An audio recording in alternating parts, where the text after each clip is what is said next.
Maintenant que nous avons parlé de la famille de Jared Kushner, nous allons aborder Jared Kushner lui-même et vous prouver qu'il s'agit bien du Messie qu'Israël attend. Né en janvier 1981 dans l'État du New Jersey, petit-fils donc de juifs survivants de la Shoah, Jared Corey Kushner a aujourd'hui 39 ans. Juif orthodoxe pratiquant, discret, homme d'affaires simple, avec une fortune estimée en milliards de dollars. L'enfance et la jeunesse de Jared Kushner est des plus banales. Il grandit près de Livingston, au sein d'une famille aisée. Il a une scolarité normale. Et finalement, à partir de 2005, il reprend les rênes de l'entreprise immobilière familiale.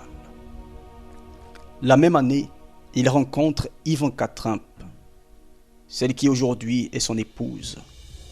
Mais leur mariage n'a jamais failli avoir lieu, puisque la famille juive orthodoxe de Jared Kushner était opposée à ce que ce dernier se marie avec une non-juive. Mais par amour, Ivanka décide finalement de se convertir au judaïsme, ce qui permit leur mariage en 2009. Tiens, le Messie d'Israël qui décide d'épouser une non-juive. Cela ne vous rappelle-t-il rien? N'est-ce pas la relation extraordinaire entre le Christ et son Église? Les preuves ne font que commencer, cher auditeur.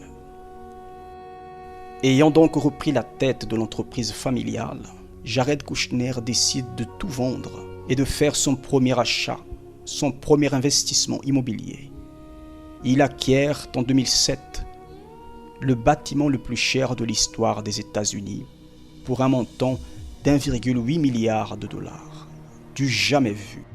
Tenez-vous bien, le plus surprenant dans cette acquisition n'est pas le coût exorbitant de l'immeuble en lui-même, mais l'adresse de ce dernier et son interprétation biblique et apocalyptique, situé au numéro 666 de la 5e avenue à Manhattan, en relation directe avec Apocalypse 13-18. Est-ce une coïncidence? Attention, il y a des dizaines, peut-être des centaines d'immeubles dans Manhattan. Le fait que Jared Kushner achète l'immeuble le plus cher des États-Unis et que celui-ci se situe au numéro 666 n'a absolument rien d'un hasard. D'ailleurs, la ville de Manhattan a elle-même toutes les caractéristiques d'une ville prophétique à la lumière des Écritures. Cette ville est la ville la plus importante de l'État de New York. Et New York est le cœur même de la Babylone, politique des temps modernes. Le premier investissement de Jared Kushner est donc l'immeuble le plus cher des États-Unis, dont la ville est la plus importante de la Babylone actuelle, et située au numéro 666. Et ce n'est pas fini, cher auditeur. Au 6e étage de cet immeuble, il y a les bureaux de Lucent Technologies. Et pour ceux qui le savent, Lucent Technologies est le fabricant officiel de la technologie RFID. Vous commencez à faire le lien, cher auditeur. Pour votre information, sachez que Lucent Technologies s'appelait avant Lucie Technologies, en rapport direct avec Lucifer. Jared Kushner, de la Maison Blanche à l'Alliance israélo-palestinienne. Maintenant, avant d'aborder son nom en rapport à la marque de la bête d'Apocalypse 13, nous allons ensemble voir comment M. Kushner a permis l'élection de Donald Trump. À la Maison Blanche, on le surnomme discrètement l'homme qui murmure à l'oreille du président. Loin des fausses rumeurs sur l'intervention russe, dans l'élection de M. Trump. Sachez que dans les médias, les langues commencent à se délier sur l'implication directe de Jared Kushner à l'élection de son beau-père à la tête des États-Unis. Sans aucun passé politique, arrivé en plein milieu de la campagne présidentielle et après avoir renvoyé Chris Christie, le directeur de la campagne, cet homme de 36 ans à l'époque est parvenu à hisser un homme d'affaires à la réputation controversée à la tête de la plus grande puissance mondiale, balayant ainsi la stratégie lamentable et prévisible des Illuminati pour prendre lui-même en main la stratégie de sa venue. Certains croient à tort que la défaite d'Hillary Clinton allait ralentir le plan des Illuminati. Vous devez garder à l'esprit, chers auditeurs, que le diable et ses démons n'ont que faire des Illuminati, des francs-maçons et autres. Ce ne sont que des bouts de chair pour eux, des moyens humains pour transporter dans le monde matériel leur rébellion contre Dieu, rien de plus. D'ailleurs, depuis quand Lucifer adapte-t-il son calendrier à celui des Illuminati? Sachez qu'avec Madame Clinton à la tête des États-Unis, Israël serait affaibli dans l'accord du conflit avec la Palestine. Jérusalem n'aurait jamais été reconnue comme capitale indivisible de l'État d'Israël. Et par conséquent, l'ambassade américaine n'aurait jamais été transférée de Tel Aviv à Jérusalem. D'ailleurs, inaugurée par Jared Kushner en personne. Jusqu'ici, chers auditeurs, que vous y croyez ou non, cela n'a absolument aucune importance. Comme toutes les sentinelles, le but de notre travail n'est pas de convaincre qui que ce soit, mais sans prétention aucune, nous voulons réveiller et mettre en alerte maximale l'Église du Seigneur. Gardez à l'esprit que le poste qu'occupe actuellement M. Kushner à la Maison-Blanche a été spécialement créé pour lui. Jared Kushner est le deal du siècle.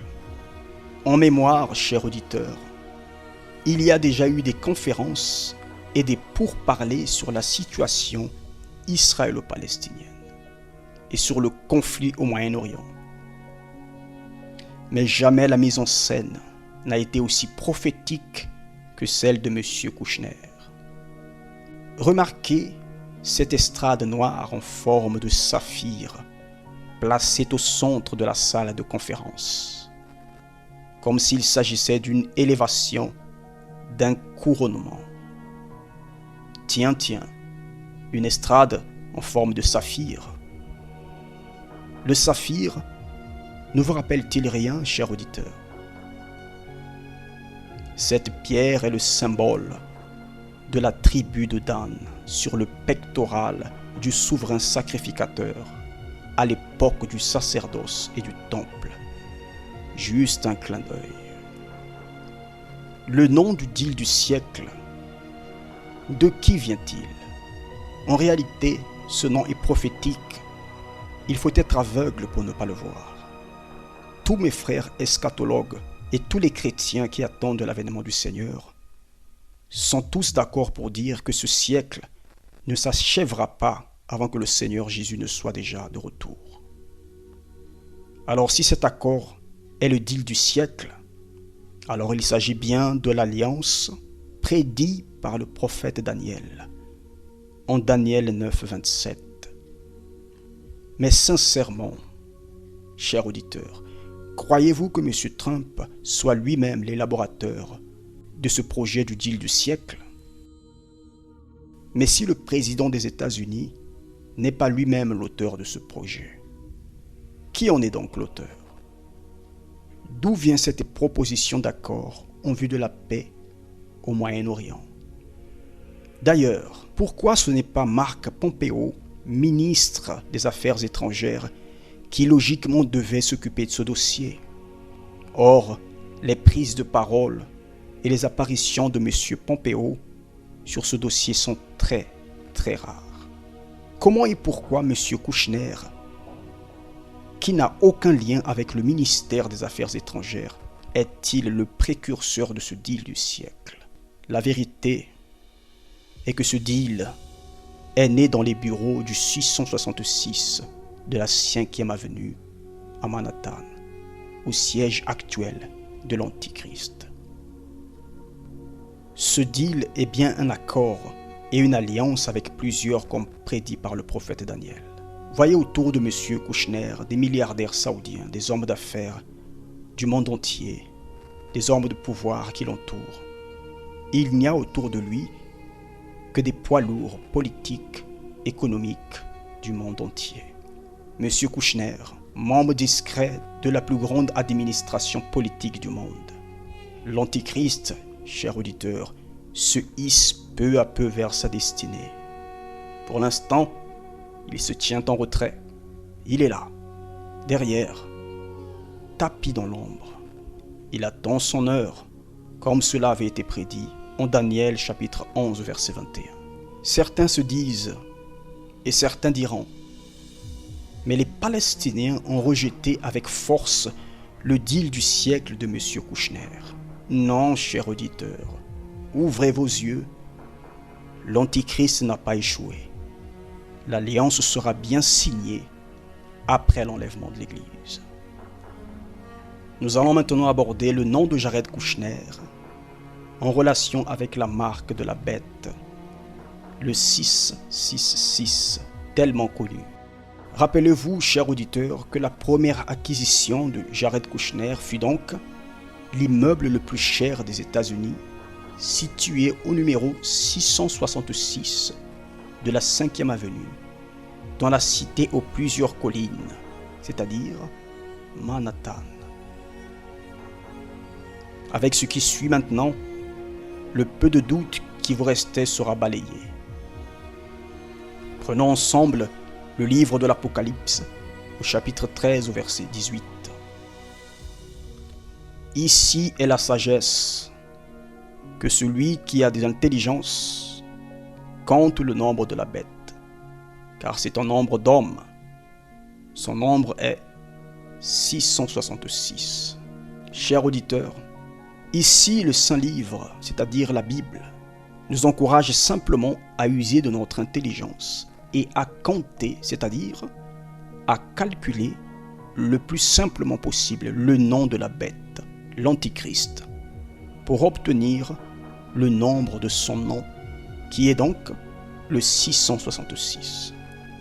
Vous devez garder à l'esprit, cher auditeur, que le nom complet de M. Kouchner est Jared Corey Kouchner. Nous avons commencé par faire les recherches sur son premier prénom, Jared. Et en hébreu, vous savez qu'en hébreu, les lettres sont aussi des nombres. Alors si nous écrivons son nom en hébreu et que nous faisons le calcul, nous trouvons 218. Jared équivaut à 218. Et si nous prenons son deuxième prénom, c'est-à-dire Corée, en hébreu, Corée est égal à 448. Nous avons 218 et 448. Et tenez-vous bien, cher auditeur, si nous faisons l'addition entre 418 et 218, qu'est-ce que nous trouvons? Le plus simplement possible, 6, 6, 6, 666. Après ceci, ayez l'opinion que vous voulez, et vous avez tout sur vos yeux.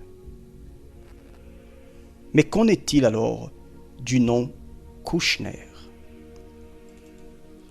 Souvenez-vous, si vous avez bien suivi la première vidéo, Kouchner n'est pas le nom du grand-père de Jared. Kouchner est le nom de la grand-mère de Jared. Dans la norme, la femme doit porter le nom du mari.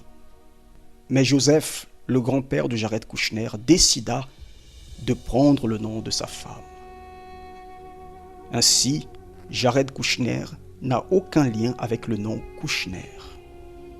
Pour preuve, souvenez-vous que dans la Bible, lorsqu'Abraham eut son premier fils, il ne lui donna pas son nom. Il lui donna le nom de Ismaël. Ensuite, lorsqu'il eut son deuxième fils, le fils de la promesse, il lui donna le nom d'Isaac. Les enfants à l'époque ne portaient pas le nom de leur père suivi de leur propre nom. Non, ils avaient leur propre nom pour continuer la lignée, mais sous leur propre nom. Les enfants mâles. Ainsi, Jared Kushner s'appelle en réalité Jared Corey et non Kushner. Et d'après le calcul que nous venons de faire, Jared Corey, la somme de ces deux prénoms en hébreu, font 666, en relation directe avec Apocalypse 13, 18. Maintenant, chers auditeurs, en concluant l'ensemble des informations que vous avez reçues, nous voulons vous rappeler que notre but n'est pas de vous remplir d'informations. Car à quoi vous sert de connaître l'identité de l'Antichrist si votre comportement n'a rien d'un véritable chrétien, n'a rien d'une vierge sage? À quoi cela vous servira-t-il ou vous sert-il de connaître les mystères de la parole de Dieu si au lieu d'être une lumière pour ce monde et pour vos proches, vous êtes plutôt un vecteur de ténèbres et de division à cause de votre mauvais comportement? À nous qui veillons pour tenir en alerte l'Église du Seigneur, notre but principal, c'est votre conversion. C'est que vous naissiez de nouveau, faute de quoi vous allez vous tromper et faire partie des vierges folles qui seront laissées sur terre. Parce que malgré qu'elles connaissaient la Bible, les vierges folles se cachaient derrière la grâce. Contentez-vous à analyser vos fruits et à voir si vraiment vous êtes prêts pour l'enlèvement de l'Église. Faute de quoi, comme les vierges folles seront laissées, vous ferez partie des vierges folles. Mais si vous êtes humble et si vous êtes intelligent, alors comme une vierge sage, continuez à vous laisser avertir par les sentinelles. Mais vous-même, faites vos propres recherches, investissez-vous, mais surtout, soyez une lumière pour vos proches et pour votre famille. Abonnez-vous à notre chaîne, à notre ministère si cela n'est pas encore fait. Nous vous bénissons et à bientôt, chers auditeurs.